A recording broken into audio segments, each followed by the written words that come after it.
Yo, it's your boy Logos, and today I'm gonna react to another FD organism video. He actually just dropped this, which is pretty funny. Got just released a video about Marxists and what's so appealing about them, and that was from Jordan Peterson and Thomas Sowell giving their perspective, which is much more research than the shit he comes out with, which is very funny because he calls Thomas Sowell a grifter. But I don't know, it's hard to take this guy seriously when he claims to be a Marxist, but he receives YouTube ad money and he gets sponsorships and such and so forth, all this capitalist money, but at the same time he hates capitalism, and if you disagree with him, you're a coon or whatever. He rarely ever has evidence, it's just opinions, and his opinions are easily debunkable, and even worse, he can't just let you disagree. You're a sellout if you disagree. He's just a psycho and a person that likes to control people, like many Marxists throughout history. Let's see what he got to say this time. Doubt it be anything intellectual. I just told you a little while ago, these leaders that they call leaders, this included Lena Horne, this included Dick Gregory, and this included comedians, comics, trumpet players, baseball players. Show me in the white community where a comedian is a white leader. Show me in the white community where a singer is a white leader, or a dancer or a trumpet player is a white leader. These aren't leaders. These are puppets and clowns that have been set up over the white community and over the black community by the white community, and have been made celebrities and usually say exactly what they know that the white man wants to hear. Usually Negroes know that when this bourgeois Negro walks through the door, he is not doing something that he's initiated himself, but he's involved in something in which the white man is the absolute author of and has sent him to the Negro community for some information. Does that include Cardi B linking up with Joe Biden after he said, or even before he said, if you don't vote for me, you're not black? Is she another puppet of conservatism? Because in my opinion, she's another person, unfortunately, that they claim to be an ambassador, quote unquote, for the black community. Even though I'm not going to listen to Cardi B or any rapper, politician, well, not politician, any rapper, entertainer, athlete, and let them decide my political leanings. Or any, you know, social media influencer. I could think for myself. When they give that Negro some information, usually they give him the information that they want him to take back to the white man, because that's who is going to take it back to.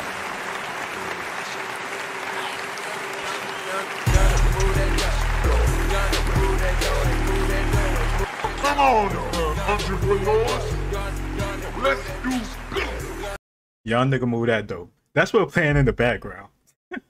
Young nigga move that dope. I can tell we in for a good one now. That looks capitalistic, but it's wise capitalism.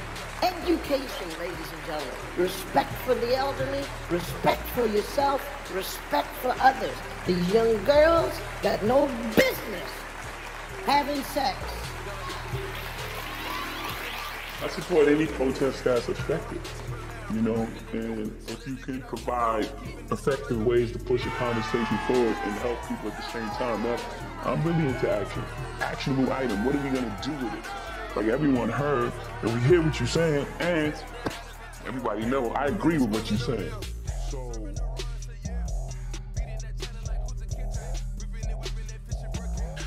All right, so a little while ago, I released a video titled something along the lines of The Truth About Black Conservatives. In there was no truth. It was just opinions, and most of it was saying that civil rights leaders were quote unquote socialists, and that's why you should be too.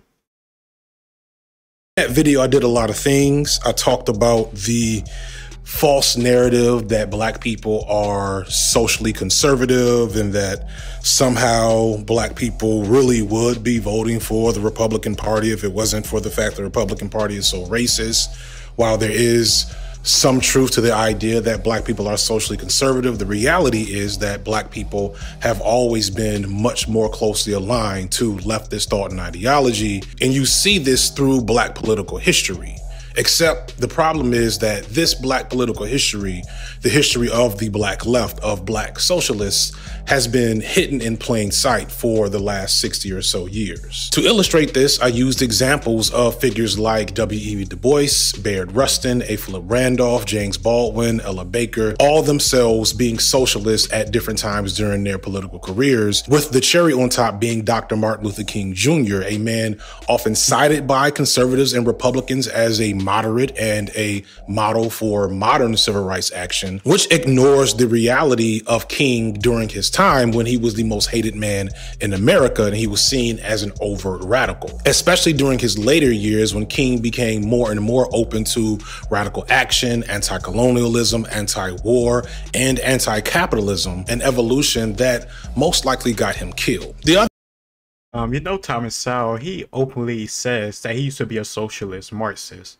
That's the way he saw the world after growing up the way he grew up, and then reading like a Marxist book. I don't know if it was a Communist Manifesto, but even Thomas Sowell, or so, however you say his name, I'm sorry, but the guy that he hates, he used to be a socialist. But, you know, he grew up and he got more information and that changed. It's funny that, you know, he says that these people change to be more socialist, but he doesn't mention the people that change from socialism to capitalism, or something that's just not radical. Convenient. Another major point from that video was to also make sure people understand that when I talk about the left or leftists, I'm not talking about Democrats either. In fact, Democrats are very much themselves conservatives, especially here in the United States. There's the common phrase that the left wing and the right wing are all part of the same bird. That is something I very much believe in. The easiest example that I used in an old video was around police reform and how even after now years of research on the nature of crime and how to stop crime and deal with crime in America, both Democrats and Republicans still keep putting their money into policing, the very thing that many black people have been telling the entire world does not help them. This may sound... It doesn't help you. What the hell are you talking about? How does having the police stopping criminals from doing criminal activity doesn't help me? Like, look at what's going on in Chicago, Detroit, all these other inner cities across the country. You trying to tell me more police presence would make that worse? Like, I don't get it. This doesn't make any sense to me. If you understand whatever he's trying to say right here, please let me know in the comments down below. But so far, it just doesn't make any sense. Part of the problem we have now is the criminals and the criminal activity we have in our communities. If we was to stop that, I don't know. Maybe we could have more black businesses. Maybe you don't have to worry about gentrification. Maybe we could have more prosperity. Maybe we emphasize the good things and not the bad things in our culture. Maybe we'll get better results. Not blaming somebody else or asking for handouts and money. Sound extreme to some of you, but this is a belief that has been popular in African-American political thought for a long time. Specifically, we'll talk about Malcolm X, another legend from that 1960s era whose leftist leanings were also hidden later in life. Once the police have convinced the white public that the so-called Negro community is a criminal element, they can go in and question, brutalize, murder unarmed, innocent Negroes, and the white public is gullible enough to back them up. This makes the Negro community a police state. This makes the Negro neighborhood a police state. It's the most heavily patrolled. It has more police in it than any other neighborhood, yet it has more crime in it than any other neighborhood. How can you have more cops and more crime? Why? It shows you that the cops must be in cahoots with the criminals. Not long before he died, after leaving the NOI, he would match these types of sentiments with a better worldview after going to Mecca. He understood that black people weren't special or unique in their suffering. Most importantly for this video, Malcolm began to recognize that there were various factions within black political thought that were really working against black people's best interests, whether it was because they were clearly adherent to a capitalist model or they were just really wasting our time. And that's really where I left the last video, recognizing that although Candace Owens and Thomas Sowell and Clarence Thomas and these other black conservatives were a problem, the reality for black people actually in community and trying to address issues for other black people, many of those figures just don't mean anything to black people. Most of us don't even know who some of them are. But somehow those same black people are holding you back, but you don't know who they are. Most people can't even name either their accomplishments, what job they have, their titles, anything like that. But somehow they're still holding them back because they hold an opinion that is somehow, I don't know, evil or bad in his worldview. It's stupid. On the flip side, there are black conservatives that black people understand and recognize that definitely need to be critiqued and talked about more if you're ever going to really understand what conservatism is for black people. And that's what this video is about. This video is going to try to unpack how black political thought in America went from overtly socialist, became capitalist, hyper-materialist, and traditionalist movements today. Why have black radical traditions somehow found themselves housed under the Democratic Party when even Martin Luther King was very clearly against the idea of white moderates and white liberals? How did an organization like Black Lives Matter start with all the energy and aesthetics of leftist radical political movements and end with the founders buying mansions and getting into electoral politics? Because they're phonies just like you and most other Marxists. Like, listen, it's just crazy because these people get off all the benefits of capitalism. They live in a capitalist country and they're fine getting the money from it, getting the resources from it. But then at the same time, talking shit on it, saying we need to overthrow it, this, that, and the other. Like, it's crazy. He's no different than the same people he's criticizing right now. And I don't know how a organization titled Black Lives Matter has within their statement, until they took it down from public view, how they want to break up the black family home, and that's like a part of, like, I don't know, like Western, I don't know, capitalist, white supremacist culture or something like that. Like, I don't understand why they want to break up the black family for if they're all about Black Lives Matter. It just doesn't make sense to me. How did black conservatism come to take over black political thought after the civil rights movement? These are complex questions that require long, complex answers, and there's no way I can truly explain all of them in one video. Even one that's as long as this one will probably be. But what I will do, along with my guests in this vid, is try to break it down using three important figures who represent three important facets of how this change is taking place.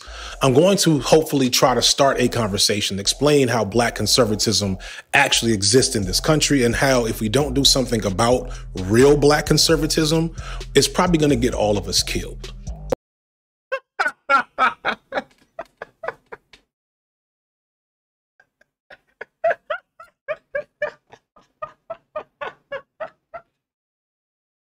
Hey, is this guy a comedian? We gotta do, hey, this guy sound like a fucking psychopath. He sound like a fascist. We gotta do something about these group of people because they're dangerous and they're gonna get us killed. Like, you, come on, man. This doesn't sound like dehumanization. This doesn't sound like a prelude to shutting people up or hurting them or killing them. I don't know, man. This sounds very similar to the stuff I heard about, like, the Nazis and Hitler and how he saw groups of people. Or the way he would weaponize people's mindsets, make them fearful. So when he did enact the policies he wanted to enact, people didn't go against it. At least at first. Like, it's just crazy. This is... You gotta do something about these black conservatives. Most people don't even know who black conservatives are because most people don't even know about politics, especially in the black community. So what the hell? Like, it's known that our voter turnout is much more lower than it should be. But come on, this is we gotta do something about these black conservatives. We gotta do something about these people that think they gotta control our freedom of speech. Like, I don't care what you think or what you believe, but the moment you say think like me or you're a weapon or you're a threat or you're the enemy, I know you're a crazy person and I need to watch you and stay away from you. Because you don't allow people to have freedom of thought. And the only reason you can say this bullshit is because he lives in a Western capitalist democracy. Like, that's a funny thing too. Because if you go to China or go to Soviet Russia, go to Soviet Russia, and he was to say the same things he said now but flip the other way, he'll be in the gulag or killed. Like, this is, oh man. If he was in Soviet Russia preaching freedom and democracy, the same way he's in freedom and democracy now, preaching communism, like, come on, his head will be chopped off. Or he'll be starved to death in a jail cell. This is why this nigga's a joke.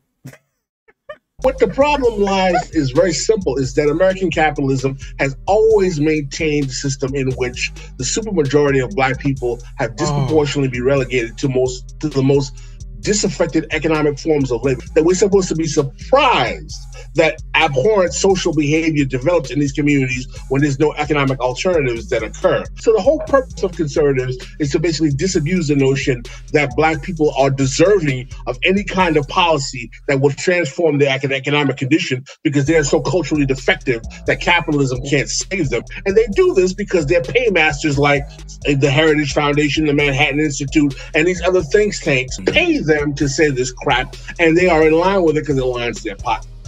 0% of police shooting happen in neighborhoods where the average income is over $200,000 a year. 100% are under $200,000 a year. When you break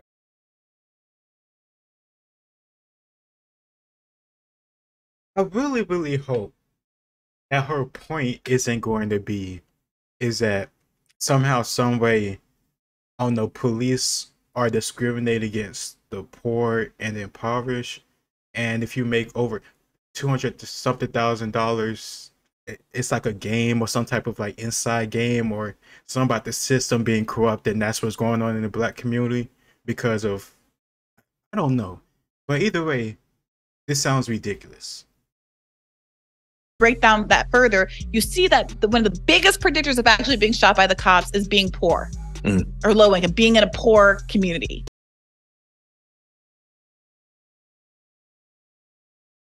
Maybe it's because it's more likely that people who are poor, regardless of color, age, or gender, they're more likely to commit a crime because they have a lot less to lose and they have something to gain. Like, you know, petty theft, robbery. I don't know. There's not a lot of murderers, unless you're like a politician. But there's not a lot of murderers that make a lot of money. You know, just killing civilians. Like, unless you're a politician, once again. I don't know. $200,000 is a lot of freaking money. Most people in the world do not make $200,000. Most people in the United States don't make $200,000. Okay. So not to say that obviously black people aren't disproportionately targeted by the police and disproportionately victims of excessive force, but it's also true that black people are disproportionately poor and low income.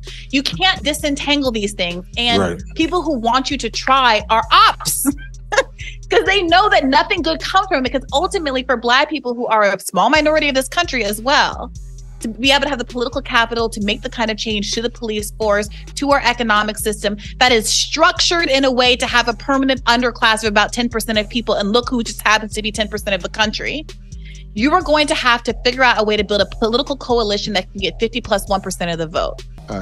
Always ask, why do I like what I like and how do I know what I know? I encourage people to constantly open themselves up to what is left of them politically, to engage from whatever background they see themselves as identifying with, the radical traditions that are in those communities, which are always suppressed. I don't care what your background, I don't care what pronoun, identity, I don't care what you see yourself as. There is a very brilliantly beautiful militant radical tradition in that community that is currently being suppressed and intentionally kept from you. So go find it. Get off the screen, get off the mic, go find it, connect with people in real grassroots organizations, and that's where all the answers are going to come. What you do, what I do publicly is meant to raise questions, push people in certain directions, but no answer actually comes in these spaces. You have to be offline and in committed, organized political spaces. And of course, no answers come from these spaces because there's no logic coming from these spaces. Saying, oh, root the system and go along with Marxism or communism or whatever system you choose to align to, that just sounds crazy to me.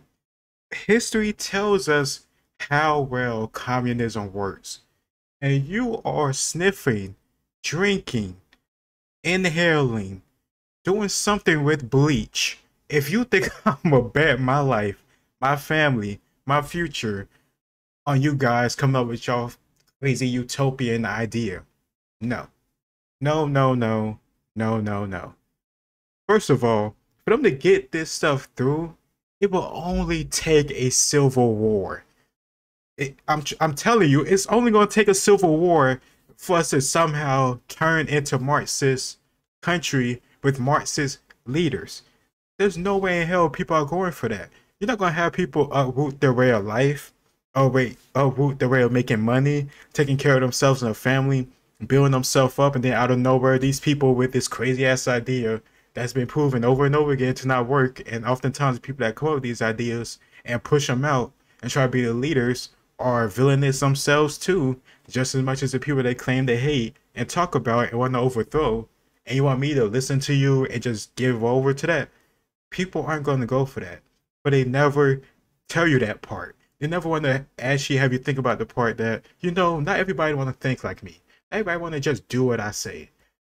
Some people read books. Some people study history. Some people know the knowledge of what happened with the Soviet Union and how oftentimes people either starved or they needed help from outside countries to make them survive. That is very, very true. Thomas Sowell talked about it. But even then, if you study World War II and how the Soviets was even able to survive after Operation Barbarossa, you would know they got a lot of imports and help from the United States. And as a help with that, the Soviet Union was able to hold off Germany long enough for the Americans and the British to come and tap them on their flank. But at the same time, none of that stuff is even possible without United States and British help. This is ridiculous. Not to mention the investment into all the industries in Soviet Russia at the time, before the war even started. They had American and capitalist investors helping build up the industries, and those industries were much more profitable and much more productive compared to the Soviet ones. There's no way in hell I'm going for this. I can only go for this is if I really pull out my brain, put it on the table, and then get back to watching this. But I can't do that. Neither would I want to. And then all the real beauty happens. To explain this as best as I can, I'm gonna have to do the scary work of critiquing Black political leaders and legends, specifically probably the most prominent Black political figure of the last 50 or 60 years. A person whose legacy to many is unassailable and infallible, which is probably part of the problem. It's not easy and it's not gonna be much fun, but it is what it is. If you want to get to the bottom of this shit, you got to be courageous enough to say the thing you're not supposed to say. So with that in mind, we're going to go ahead and get started with the person who, for many reasons, almost everybody Black is too afraid to critique publicly. But like I said in the last video, no guts, no glory. All you scared to death Negroes. Oh, come on. Really? Really? I don't give a shit about Louis Farrakhan the way you gotta say your thing. Who the hell is this? Who is afraid of saying anything about him publicly? In my opinion, he just seems like a race profiteer. I don't know. I'm gonna just stop it right here because this is an hour and 48-minute video, and I'm confident it's just gonna be 1 hour and 48 minutes of bullshit. So I'm gonna have to cut this into like 10 parts or something, so I could digest this without losing my fucking mind. But let me know what you think in the comments down below. I'm gonna hit up part 2 probably today or the next day, probably sooner rather than later. But that's it for now. It's your boy Logos. Like, share, and subscribe, and I'll see you next time. Peace.